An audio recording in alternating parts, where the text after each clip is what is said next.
केरल की नर्स को बस एक ही चीज है जो फांसी होने से बचा सकती है। आखिर क्या है वो चीज? वो है ब्लड मनी। अब ये ब्लड मनी क्या होता है? एक ऐसा कानूनी और इस्लामी सिद्धांत जो कई मुस्लिम देशों जैसे यमन, सऊदी अरब, ईरान आदि में मान्य है। आखिर क्या है ब्लड मनी, जिसे इस्लामिक शब्दों में दिया कहते हैं? क्या होता है ये ब्लड मनी? ब्लड मनी अर्थात खून की कीमत। अर्थात अगर किसी ने किसी की हत्या की है तो मृतक के परिवार से माफी मांगकर एक तय रकम दी जाती है। अगर परिवार माफ कर देता है तो फांसी की सजा माफ हो सकती है। अब ये ब्लड मनी क्या भारत में लागू है? भारत में लागू नहीं है। तो फिर ये कहाँ लागू होता है? यह व्यवस्था इस्लामिक शरिया कानून के तहत है। यमन, सऊदी अरब, ईरान, पाकिस्तान जैसे देशों में यह वैध है, वैलिड है वहां पे ये। इसे दिया या ब्लड कंपनसेशन भी कहा जाता है।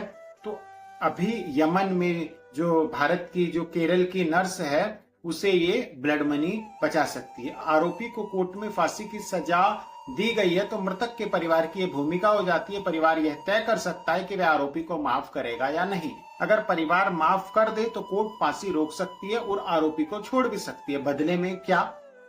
परिवार को एक बड़ी रकम, जिसे ब्लड मनी या इस्लामिक शब्दों में दिया कहा जाता है, वो देना होगा। अब ये निमिषा वाले केस में क्या हो सकता है?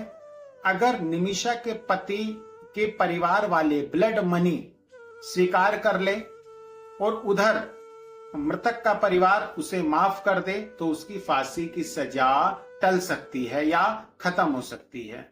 इसके लिए भारत सरकार, दूतावास या सामाजिक संगठन मिलकर राशि एकत्रित कर सकते हैं, क्योंकि ये ब्लड मनी की कीमत अधिक देखा गया है कि ज्यादा ही होती है ना।